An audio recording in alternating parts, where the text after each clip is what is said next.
जय सिया राम। स्वागत है आपका इस चैनल में। आप देख रहे हैं जय सिया राम 91। आज का अनुभव शुरुआत करने से पहले मैं कुछ आपको बताना चाहूँगी। क्या आपको पता है ये वीडियो आप तक कैसे आई? ये वीडियो कोई आम वीडियो नहीं है। ये वीडियो आपको कष्ट से निकाल सकती है। अगर आपके जीवन में किसी भी तरह का कष्ट है, आप कोई भी दुख या समस्याओं से घिरे हुए हैं, बस ये आप वीडियो को पूरा देखना। शायद ये यूनिवर्स का इशारा है आपके लिए, ताकि आप इसे फॉलो करो और अपनी किसी भी तरह की समस्या से छुटकारा पा लो। तो शुरुआत करने से पहले आप सभी कमेंट बॉक्स में जाके जय श्री राम का नारा ज़रूर से लगाएं और मेरे इस चैनल को सब्सक्राइब करें। अगर इंस्टाग्राम पे हैं तो फॉलो करें और लाइक करें और ज़रूरतमंदों तक ये वीडियो अवश्य पहुंचाएं शेयर करके। इस वीडियो के अनुभव ने एक भक्त ने दूसरे भक्त की सहायता की थी। जैसे आज ये वीडियो आप तक आई है ना, उसी तरह इस अनुभव में एक भक्त दूसरे भक्त से कुछ करने को कहते हैं और जिससे उनकी सालों से चली समस्या से वो छुटकारा पा लेती हैं। ऐसा है कि ये दोनों सहेलियाँ थीं। एक हनुमान जी की बहुत बड़ी भक्त थी। उनको जब भी कुछ भी ज़रूरत होता था, वो सिर्फ मन में राम राम राम राम करती थी और हनुमान जी को याद करती थी, हनुमान चालीसा पढ़ती थी। जैसा कि मैंने बताया है, हनुमान चालीसा का संकल्प वगैरह लेके पढ़ती थी और उन्होंने अपनी जितनी भी उनकी मुसीबतें थी, उन सब से प्रभु ने उनको पार लगाया था। तो अभी उनके सर्कल में उनकी एक फ्रेंड थी। वो उनकी शादी को ना 13-14 साल हो गए थे और शादी के 13-14 साल बाद भी उनकी कोई संतान नहीं थी। उन्होंने हर डॉक्टर से हर डर पे जाके, मतलब हर तरीके का ट्रीटमेंट करा लिया, हर तरीके की दवाई खा ली। बहुत परेशान रहती थी। कोई भी परिवार होगा वो चाहता है ना, शादी के कुछ समय बाद तो कम से कम संतान की हर किसी को इच्छा होती है। थोड़े टाइम तक तो ठीक है, नौकरी चाकरी सब ठीक लगता है, लेकिन एक वक्त ऐसा आता है जब एक माता पिता चाहते हैं कि हमारे परिवार में एक छोटा सा नन्हा सा बच्चा आ जाए। ये लोग भी चाह रहे थे। इनके हस्बैंड और ये हस्बैंड वाइफ दोनों बहुत मन से चाहते थे। हर दरवाजे पे ये गए, इनको कहीं से कोई रिस्पॉन्स नहीं मिला। मतलब ये प्रेग्नेंट ही नहीं हो पा रही थी। फिर ये जो सहेली थी इनकी, जो पहले से हनुमान जी की बहुत बड़ी भक्त थी, इन्होंने कहा कि तुमने सब कर लिया ना, अब मेरी एक बात मानो, तुम हनुमान जी का संकल्प लो। तो उसने सारी जो विधि है संकल्प लेने की वो समझाई। चाहे तुम 3 दिन की लो, 7 दिन की, 11 दिन की, 21 दिन की, 51 दिन की, 41 दिन की या फिर 1 दिन की, तुम्हें जैसा ठीक लगे तुम वैसा संकल्प लो और संकल्प लेके ही हनुमान चालीसा करना। देखना प्रभु तुम्हारी झोली ज़रूर भरेंगे। उसने सारे दरवाजे खटखटा लिए थे। अब उसने सोचा कि अब मेरी सहेली इतना बोल रही है तो मैं ये करके देख लेती हूँ। तो एक दिन वो हनुमान जी के मंदिर गई। हनुमान जी के मंदिर गई तो वहाँ अकस्मात उसको ऐसा आया कि मैं 21 हनुमान चालीसा का पाठ करूं, क्योंकि मेरी सहेली ने कहा ही था। तो उसने कोई संकल्प नहीं लिया, बस उसने ना हनुमान चालीसा पढ़ना शुरू कर दिया, 21 हनुमान चालीसा। और लगातार जैसे उसने परेशानी को अपना बोलते हुए हनुमान चालीसा पढ़ना शुरू किया ना, उसकी आंखों से लगातार आंसू बहने लगे, आंसू ही आंसू, आंसू ही। तो फिर वो ना घर आई घर आई और घर आने के बाद फिर थोड़ी देर में वो नॉर्मल हो गई। लेकिन उसके मन में क्या आया कि उससे अब संकल्प लेना है।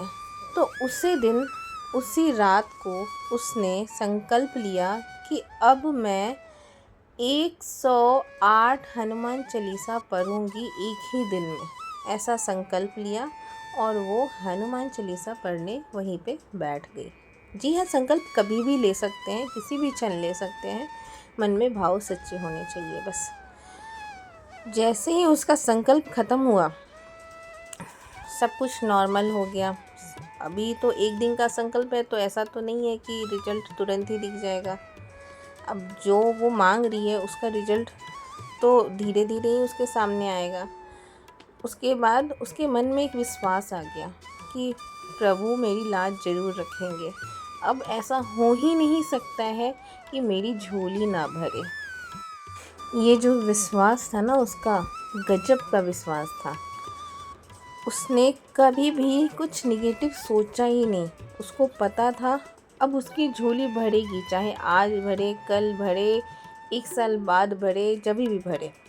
तो क्या हुआ, दिन थोड़े बहुत निकले। अब उसकी पीरियड्स की डेट आई, पर पीरियड्स की डेट मिस हो गई, पीरियड्स आया नहीं। तो उसके मन में ना थोड़ा सा वो होता है ना, गुदगुदी सा हुआ कि शायद मैं प्रेग्नेंट तो नहीं हूँ। तो वो किट लेके आई। किट लेके आने के बाद उसने चेक किया, लेकिन उसमें एक ही लाइन आया। फिर वो दिन बीत गया। फिर 3-4 दिन बाद वापस से वो किट लेके आई। ऐसे करते करते 2 महीने निकल गए, पर उसकी पीरियड्स नहीं आए और किट में भी कुछ नहीं दिख रहा था। फिर उसने अपनी मम्मी को बोला कि मम्मा ऐसा ऐसा है। तो उसकी मम्मी ने कहा कि पीरियड्स भी नहीं आ रहे, किट में भी नहीं दिख रहा, तो ऐसा तो नहीं कि कोई यूट्रस में कोई प्रॉब्लम हो गया है। तो चल तू एक बार ना डॉक्टर से दिखवा ले।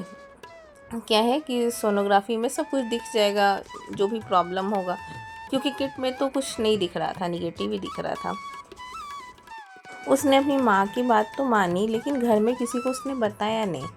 और जब वो सोई ना तो उसको सपने में ट्विंस दिख रहे थे। पर मतलब वो टेस्ट कर रही थी तो किट में निगेटिव आ रहे थे। तो उसने सोचा जब भी कुछ होगा तो हो सकता है भगवान की कोई इच्छा रही होगी, वो जो कुछ भी हो वो भगवान के भरोसे उसने छोड़ दिया। और अगले दिन माँ के साथ वो चली गई डॉक्टर के पास। जब डॉक्टर ने सोनोग्राफी किया तो उसमें भी कुछ उसको दिखा नहीं। 2 महीने तक उसको कुछ नहीं दिखा। फिर वापस से वो अपने घर गई, और जब वो घर गई तो अब उसे ना लगातार सपने आने लगे। सपने में उसे हनुमान जी उड़ते हुए दिख रहे हैं और ट्विंस दिख रहे हैं। ऐसे ऐसे सपने आने लगी, और मतलब उसके मन को खुशी, शांति, जो को कह सकते हैं ना हम, वो सब होने लगा। उसके समझ में नहीं आ रहा था ऐसा क्या हो रहा है, रिपोर्ट में तो कुछ और ही दिखा रहा है, लेकिन यहाँ। फिर उसने वापस से डिसाइड किया कि जाके डॉक्टर से दिखाते हैं। तो करीबन 1 महीना और बीत चुका था। तो जब इस बार वो डॉक्टर से दिखाने गई तो डॉक्टर ने बताया कि आपको ट्विंस हैं। डॉक्टर भी बिल्कुल भी वो, उसको भी विश्वास नहीं हो रहा था कि पिछली सोनोग्राफी में कुछ नहीं दिखा, इस सोनोग्राफी में ट्विंस दिख रहे हैं। तो क्या है ना, वो 3 महीने तक बात जो होती है दबा के रखने वाली, तो हो सकता है प्रभु ऐसा चाहते होंगे कि 3 महीने तक थोड़ी शांति रखो बेटा, आगे तो सबको पता चलना ही है। फिर उसके बाद बहुत अच्छे से उसकी डिलीवरी हुई, और उसकी नॉर्मल डिलीवरी हुई। दोनों बच्चे इतने सुंदर हुए हैं, मतलब बिल्कुल बहुत सुंदर से, गोल मटोल से, जिसको कहते हैं ना एकदम ऐसा देखते ही गोद में लेने का मन हो जाए।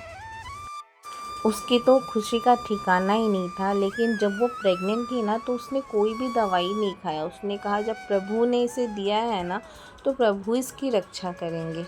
ऐसा कह के उसने कोई ट्रीटमेंट नहीं, कोई दवाई नहीं खाई, और सिर्फ हनुमान चालीसा पढ़ती थी और उसका जल पीती थी। और इसके साथ जब उसके बच्चे हुए ना, वो जब भी रोते हैं ना तो ये हनुमान चालीसा चला देती हैं और उनके बच्चों का रोना तक बंद हो जाता है। ये चमत्कार है जो रियल है, बिल्कुल ही रियल।